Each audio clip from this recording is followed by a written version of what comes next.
Birmingham Bowl, Protective Stadium, Birmingham, Alabama, East Carolina, and Coastal Carolina. Ralph, coming to you first, man. 6:45, December 27th. We got the Pirates and the Chanticleers. We're seeing ECU minus 7.5-point favorites, 62.5 being the total. Jamie Chadwell, he's leaving Coastal and heading to Liberty. How much you think that's going to affect the Chanticleers? And what are your thoughts here? ECU and Coastal Carolina, Ralph. Well, we saw this opening number jump to 11.5 because of the transfer portal of Grayson McCall, and then their number 2 quarterback, Bryce Carpenter, getting suspended. But then McCall says, yeah, I'm going to transfer, but now I'll tell you what, I'm going to come back and play. So, we see the line another 4-point move, and I think that's about the right move. They have 2 big opt-outs. Their center, Lampkin, who is a first-team Sun Belt Conference player, is sitting out, as is their best rusher, Hosea Stewart. On the East Carolina side, Harris is injured. Their tight ends, Jones, is opting out. Jones hasn't had a great season, but I think he's needed in this. And they do have 2 transfer portal guys from some guys that were contributors, but not main all-conference starters. I look at it and, I went to the stat guide to look at the numbers, and the numbers clearly like East Carolina in this. And you look at the situation where Coastal Carolina has only played 3 teams with winning records this year, 3 FBS teams with winning records, and they were outgained by 145 yards per game.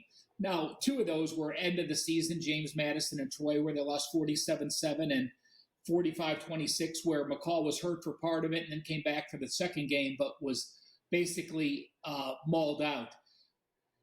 Coastal on the season, they've played the number 93 schedule, but they were outgained on the season year to date. So that is a concern to me. I like East Carolina. The numbers say East Carolina, but I just don't trust East Carolina as a favorite in this role. You look at them down the stretch. They went 1-4 ATS as a favorite their last 5 games. They lost 2 of those 3 games outright. So situation, East Carolina, quarterback edge you would think would go to McCall, but the way Ehlers has played, that's not really an edge. But passing on the game because of East Carolina's penchant as a favorite at the end of the season. Robbie, Ralph touched on it in terms of this line. This has been all over the place, guys. And what's really cool about Wager Talk live odds screen, best free live odds in the industry, is you can click on the number and see, exactly the time that the line's moving. And to Ralph's point here, Robbie, it opened 6.5 offshore, and then it went as high as 13.5, almost a touchdown move. And now it's come all the way back down to 7.5 now. This has been a wild roller coaster ride here. What are you thinking? Are you agreeing with the move up? Or are you agreeing with the move down? What are you thinking here, Coastal Carolina and ECU, Robbie? Well, I can start, Drew, with where my power ratings suggested on a neutral field this game should be played without considering anything, right? The power ratings are just raw talent. It wasn't considering coaching switch. McCall's entering the transfer portal at the time. It showed ECU minus 4.5. As you mentioned, it came out 6.5. I think obviously that had to do with the coaching move. And then, of course, the big jump due to the quarterback, Grayson McCall. And you should be happy, Drew. I believe he visited Auburn. Without McCall and without Carpenter, Coastal would be in deep trouble at quarterback play. So I can understand the touchdown line swing backward once McCall said he would play here. And I think it's huge to note that Grayson McCall feels like he wants to go out and play this game with his teammates. As Ralph mentioned, he's hurt the last couple. He did play in the Sun Belt Championship. He wasn't quite himself, but the second half, he started to direct the offense in the right direction. That probably continues here.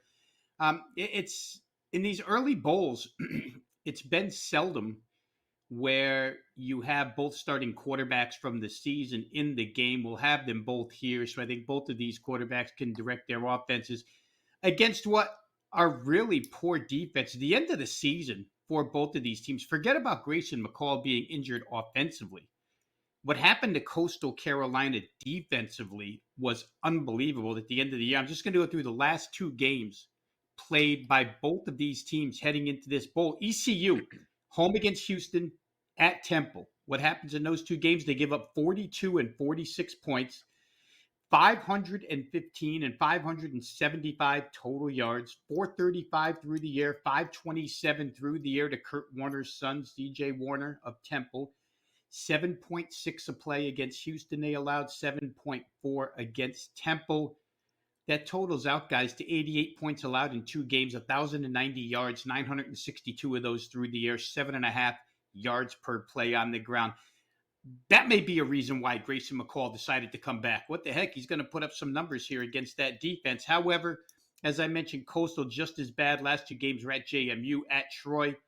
47 and 45 points allowed for a total of 92. 502, 411 total yards allowed. 913 total. 287, 318, both through the air, and 7.6, 7.8 per play, 7.7 per play. Guys, over 7 yards per play is hideous defense, and both of these teams did it to close the season. I don't know that those numbers get any better here. You know, the line is going all over the place. The total's kind of sat still. I think 62.5 is a playable number here. Had to go ahead and check. You have to worry about the weather here. Protective Stadium, Birmingham, Alabama. This is not an indoor game. It's an outdoor game. On the 27th at 5:45 Central Time. Weather for the 4-hour window where this will be played, 33 to 37 degrees and clear. Birmingham's going through an even colder spell right now, but temperatures are going to pick up as we head toward the game or the day of this game. So I think dry field, clear track, two quarterbacks that direct really good offenses against poor defenses. Give me over 62.5.